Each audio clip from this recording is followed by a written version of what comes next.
আমি বাপিলায় সহজ বাংলা ইউটিউব চ্যানেলের পক্ষ থেকে সকলকে জানাই স্বাগতম। ধারাবাহিক সমাস আলোচনার আজ তৃতীয় পর্বে আমরা দ্বিগু সমাস নিয়ে আলোচনা করব। চলো ক্লাসটা শুরু করা যাক। প্রথমে আমরা আগে জেনে নেব দ্বিগু কথাটির অর্থ কি। না, দ্বিগু কথাটির অর্থ হলো দুটি গরুর বিনিময়ে কেনা। দুটি গরুর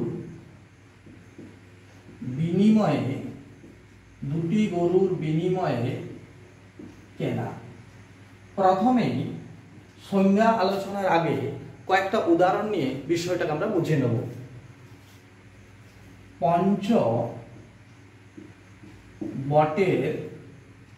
পঞ্চবটের সমাহার সমান পঞ্চবটের সমাহার পঞ্চবটে।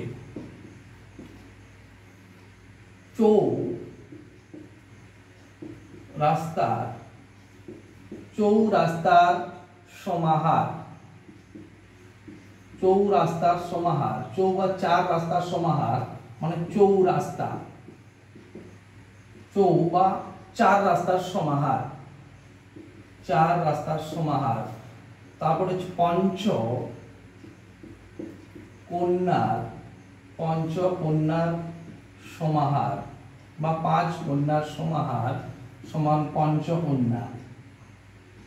পঞ্চকন্যার সমাহার সমান পঞ্চকন্যা। তে মানে তিন মাথার সমাহার সমান হচ্ছে তেমাথা। এই উদাহরণগুলিতে আমরা লক্ষ্য করলে বুঝতে পারি যে প্রথম যে উদাহরণ পঞ্চবটি, এই উদাহরণটিতে পূর্বপদ হলো পঞ্চ এবং পরপদ হলো বটের। এখানে পূর্বপদ পঞ্চ, এটি হলো সংখ্যাবাচক বিশেষণ। এটি হলো সংখ্যাবাচক বিশেষণ এবং বটের হলো বিশেষ্য পদ। বটের হলো বিশেষ্য পদ, এটি হলো পরপদ এবং সমাসবদ্ধ পদটি তৈরি করেছে পঞ্চবটি। এবং দ্বিতীয় যে উদাহরণটি চৌরাস্তা, চার হলো পূর্বপদ, এটি হলো সংখ্যাবাচক বিশেষণ এবং রাস্তার এটি হলো পরপদ, এটি হলো বিশেষ্য পদ। চৌরাস্তা। দ্বিতীয় উদাহরণটিতে পঞ্চকন্যা, পঞ্চকথার অর্থ হলো পাঁচ, কন্যার সমাহার। এই পঞ্চকথাটি সংখ্যাবাচক বিশেষণ এবং কন্যার যে পরপদটি পেয়েছে এই পরপদটি হচ্ছে বিশেষ্য। এবং চতুর্থ নম্বর যে উদাহরণটিতে এখানেও কিন্তু এই তিনটি হলো সংখ্যাবাচক বিশেষণ এবং মাথাটি হচ্ছে পরপদ, এটি হলো বিশেষ্য। এখান থেকে আমরা যে বিষয়গুলো বুঝতে পারলাম তা হলো, বা এখান থেকে যে বিষয়গুলো উঠে আসছে তা হলো পূর্বপদ হচ্ছে সংখ্যাবাচক বিশেষণ। প্রথম যে উদাহরণটিতে পঞ্চবটের সমাহার সমান পঞ্চবটি, যে পঞ্চ কথাটি যা হলো পূর্বপদ তা হলো সংখ্যাবাচক বিশেষণ। এবং দ্বিতীয় নম্বর হচ্ছে পরপদ এবং পরপদ যে বটের এটি হচ্ছে বিশেষ্য পদ। দ্বিগু সমাসের পরপদটি হয় বিশেষ্য পদ। তৃতীয় নম্বর হচ্ছে সমস্ত পদ। দ্বিগু সমাসের সমস্ত পদে পঞ্চবটি এটি একটি সমাহারকে বা সমষ্টিকে বোঝাচ্ছে, অর্থাৎ এটিকে সমস্ত পদের সমষ্টি বা সমাহারকে বোঝায়। এবং সমস্ত পদ চতুর্থ নম্বরে হচ্ছে এখানে পঞ্চবটের সমাহার সমান পঞ্চবটি। এখানে পঞ্চবট বলতে বোঝায় এখানে বটের অর্থই প্রাধান্য পাচ্ছে। চৌরাস্তা, আমি চৌরাস্তায় দাঁড়িয়ে আছি যদি বলা হয় তাহলে প্রাধান্য পাচ্ছে মানে রাস্তার উপরে গুরুত্ব বা প্রাধান্য পাচ্ছে। আমি চৌরাস্তায় দাঁড়িয়ে আছি সেক্ষেত্রে তাহলে এখানে চৌরাস্তায় দাঁড়িয়ে রাস্তার অর্থাৎ পরপদের অর্থ প্রাধান্য পাচ্ছে। ঠিক সে পঞ্চকন্যা পাইল চেতন যে বাক্যটি আছে পঞ্চকন্যা, এই পঞ্চকন্যা পাঁচজন কন্যা যদি বলা হয় এখানে কন্যার অর্থ প্রাধান্য পাচ্ছে, তাই বলা যায় যে দ্বিগু সমাসে পরপদের অর্থ প্রাধান্য পায়। আমরা এখান থেকে যে বিষয়গুলো বুঝলাম তা হলো দ্বিগু সমাসে পূর্বপদ সংখ্যাবাচক বিশেষণ হয়। সংখ্যাবাচক বিশেষণ যেমন পঞ্চবটি, পঞ্চ কথাটি সংখ্যাবাচক বিশেষণ, এবং পূর্বপদটি সংখ্যাবাচক বিশেষণ হয়। পরপদ যেটি হচ্ছে পরপদ যেমন বটের, সেটি হলো বিশেষ্য হয়। এবং সমস্ত পদ অর্থাৎ এই পঞ্চবটি সমস্ত পদ বা সমাসবদ্ধ পদ যেটি তৈরি হয়েছে সেটিতে সমষ্টি বা সমাহার বা মোট বোঝাচ্ছে। এই প্রসঙ্গে আমরা এখান থেকে যে বিষয়গুলো উঠে এলো, এবং এখানে আমরা একটা কথা বলি যে পরপদের অর্থ প্রাধান্য পায়। এটা আমরা একটা ছোট্ট টেকনিকের মাধ্যমে বিষয়টাকে মনে রাখতে পারি। যেমন সে টেকনিকটা হলো কি, যে কোনো একজন বন্ধু, আমাদের অনেক বন্ধু আছে যে অনেকদিন দেখা হয় না, তখন আমরা একটা কথা তো বলেই থাকি যে কতদিন পর দেখা হয়েছে, তখন আমরা তো বলি যে কতদিন পর। এই কথাটা আমরা বলে থাকি। এটা একটা কোনো নির্দিষ্ট ফর্মুলা নয়, কোনো ব্যাকরণের কোনো ফর্মুলা নয়, কিন্তু মনে রাখার জন্য এটা আমরা বলতে পারি কতদিন পর। এই ক মানে হলো কর্মধারয়, ক মানে হচ্ছে কর্মধারয় সমাস, ত মানে হচ্ছে দ্বিগু সমাস, ত মানে হচ্ছে তৎপুরুষ সমাস, এবং দিন মানে হচ্ছে দ্বিগু সমাস। আর পর যে কথাটা আমরা বললাম পর, এটি হচ্ছে পর মানে হচ্ছে পরপদ। তাহলে এখান থেকে কি হচ্ছে না, কর্মধারায় তৎপুরুষ এবং দ্বিগু সমাসে পরপদের অর্থ প্রাধান্য পায়। এটি ব্যাকরণের কোনো নির্দিষ্ট কোনো নিয়ম নয়, কিন্তু মনে রাখার সুবিধার্থে আমরা এই কথাটা মনে রাখতেই পারি যে কতদিন পর। ক মানে হচ্ছে কর্মধারায়, ত মানে তৎপুরুষ, আর দিন মানে হচ্ছে দ্বিগু, আর পর মানে হচ্ছে পরপদ।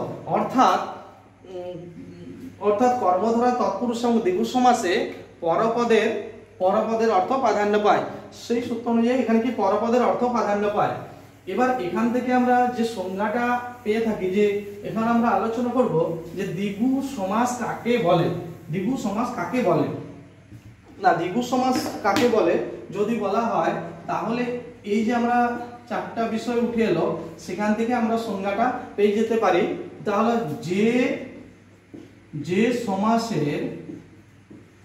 সমাসের পূর্বপদ এই যেমন পঞ্চ, চার, পূর্বপদ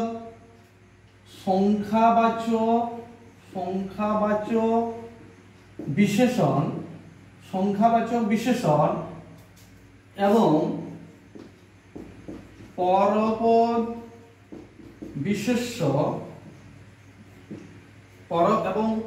যে সমাসের পূর্ব সংখ্যাবাচক বিশেষণ এবং পরপদ বিশেষ্য, সংখ্যাবাচক বিশেষ্য, পরপদ বিশেষ্য এবং পরপদের অর্থ প্রাধান্য ঘটে বা পরপদের অর্থ প্রাধান্য পায়, তাকে দ্বিগু সমাস বলে। এখানে আমরা যে কথাগুলো বললাম, তাহলে যে সমাসের পূর্বপদ সংখ্যাবাচক বিশেষণ, তাহলে প্রথম যে উদাহরণ পঞ্চবটি, এখানে পূর্বপদ হলো পঞ্চ, যা হলো সংখ্যাবাচক বিশেষণ, পরপদ সংখ্যাবাচক বিশেষণ এবং পরপদ বিশেষ্য। এখানে যে পরপদ হচ্ছে বট হলো বিশেষ্য পদ, পরপদ হচ্ছে বিশেষ্য। পরপদের অর্থ প্রাধান্য পায়। এখানে পরপদ পঞ্চবটের সমাহার, এখানে বটের কথাটাই প্রাধান্য পেয়েছে, বা চার রাস্তার সমাহার, মানে চারটি রাস্তার সমাহার যদি কথাটি বলা হয়, সেক্ষেত্রে যদি বলে চৌরাস্তা, চার রাস্তার সমাহার মানে চৌরাস্তা, আমি চৌরাস্তায় দাঁড়িয়ে আছি, তাহলে সেক্ষেত্রে অর্থ প্রাধান্য পাচ্ছে রাস্তা। তাহলে এখানে কি হচ্ছে, পরপদের অর্থ প্রাধান্য পায়। তৃতীয় উদাহরণটি তো পঞ্চকন্যার সমাহার, এখানে কন্যারই অর্থ প্রাধান্য পেয়েছে। তিন মাথার সমাহার, এখানে তিন মাথার সমাহার, এখানে মাথার পরপদের অর্থ প্রাধান্য পেয়েছে। সেদিক থেকে দ্বিগু সমাসে পরপদের অর্থ প্রাধান্য পায়। এবার আমরা আলোচনা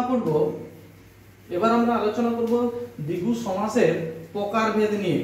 দ্বিগু সমাসকে কয়টি ভাগে ভাগ করা যায়? দ্বিগু সমাসকে মূলত প্রকারভেদ, দ্বিগু সমাসকে মূলত দুটি ভাগে ভাগ করা যায়। এক হচ্ছে তদ্ধিতার্থক দ্বিগু সমাস, তদ্ধিতার্থক দ্বিগু সমাস, এবং 2 নম্বরে হলো সমাহার দ্বিগু সমাস। তাহলে আমরা দ্বিগু সমাসকে দুটি ভাগে ভাগ করতে পারি। এক হচ্ছে তদ্ধিতার্থক দ্বিগু সমাস, আর 2 নম্বর হচ্ছে সমাহার দ্বিগু সমাস।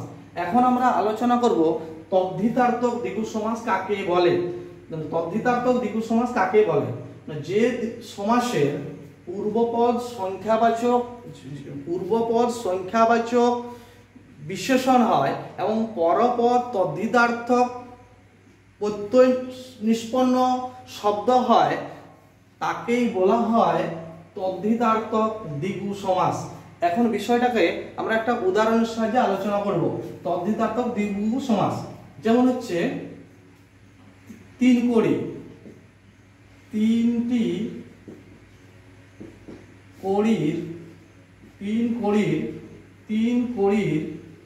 কড়ির বিনিময়ে বা মূল্যে, 3 কড়ির বিনিময়ে কেনা সমান হচ্ছে 3 কড়ি। এই যে উদাহরণটিতে এখানে পূর্বপদ হচ্ছে 3, অর্থাৎ যে সমাসের পূর্বপদ সংখ্যাবাচক বিশেষণ হয় এবং পরপদ তদ্ধিতার্থক প্রত্যয় নিষ্পন্ন হয়। অর্থাৎ তদ্ধিতার্থক প্রত্যয় নিষ্পন্ন বলতে কি বোঝায় তোমরা প্রত্যয় সম্পর্কে অবশ্যই জানো, তবু বলছি প্রত্যয় হচ্ছে 2 প্রকার। কৃত প্রত্যয়। কৃত প্রত্যয় বিষয়টা কি না, কৃত প্রত্যয় হলো ধাতুর উত্তর যে প্রত্যয় যুক্ত হয়, অর্থাৎ ধাতুর পরে যে প্রত্যয় যুক্ত হয় তাকে বলা হয় কৃত প্রত্যয়।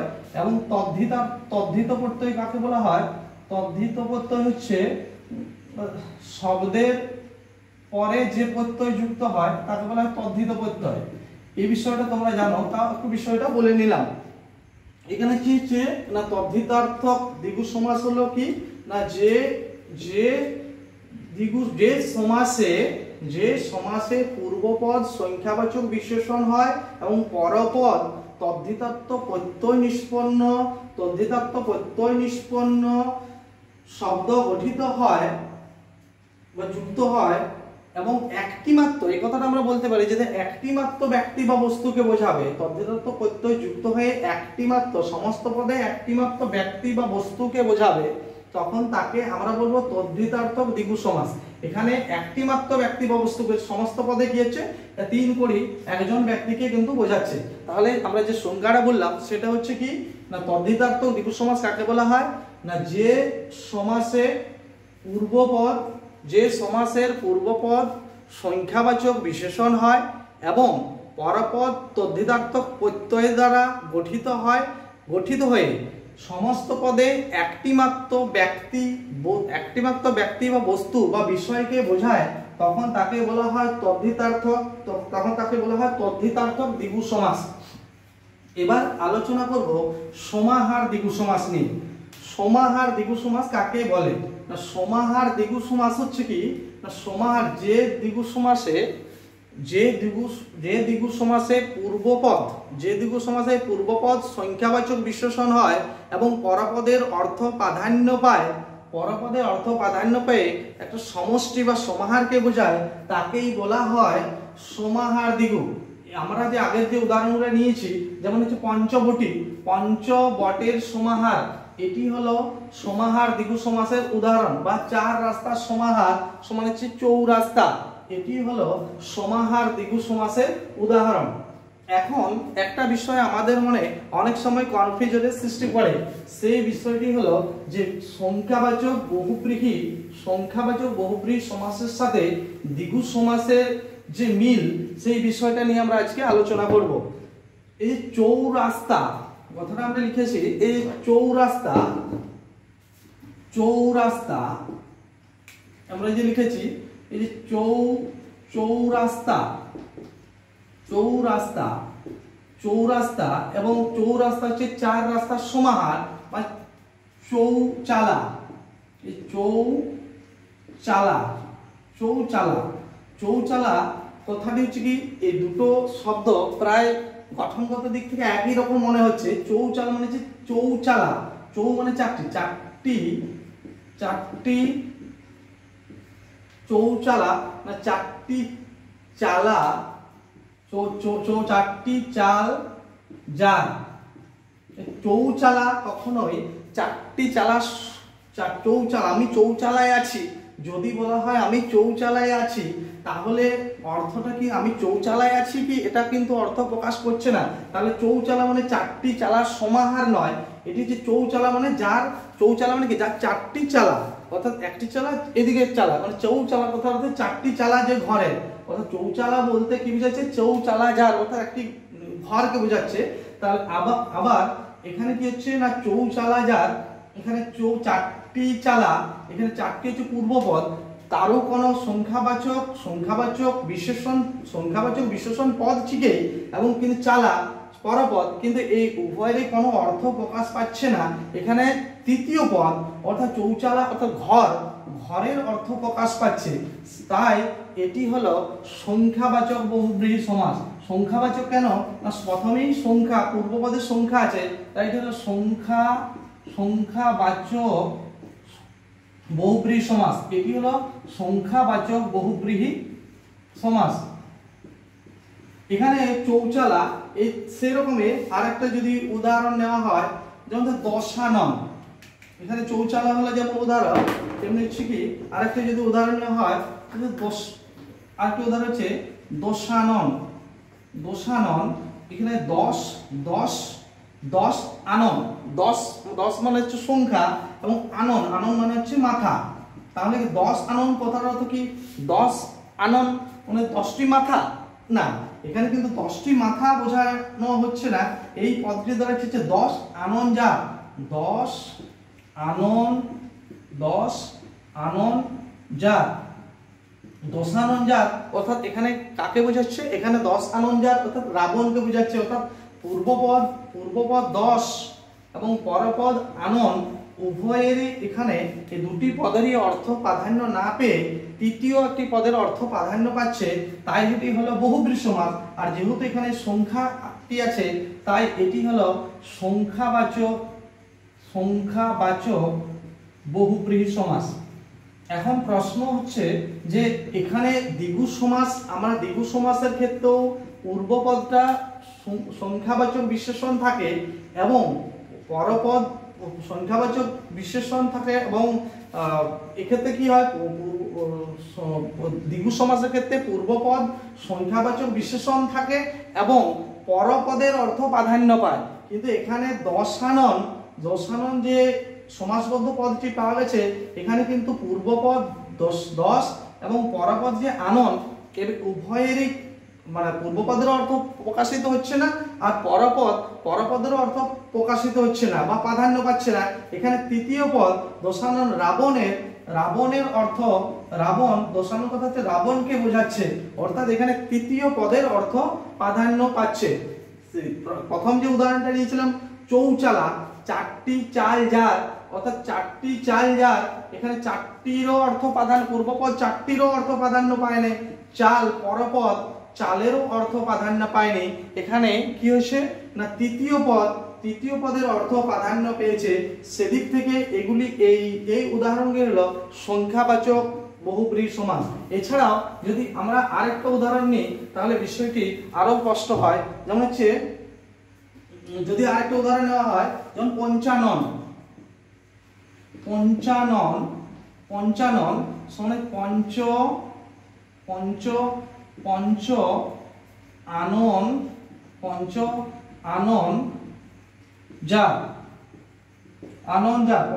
আনন যা, অর্থাৎ পঞ্চ কথার অর্থ 5, আনন কথার অর্থ হচ্ছে মাথা, অর্থাৎ পঞ্চ আনন যা, আনন কথা হচ্ছে 5টি মাথা।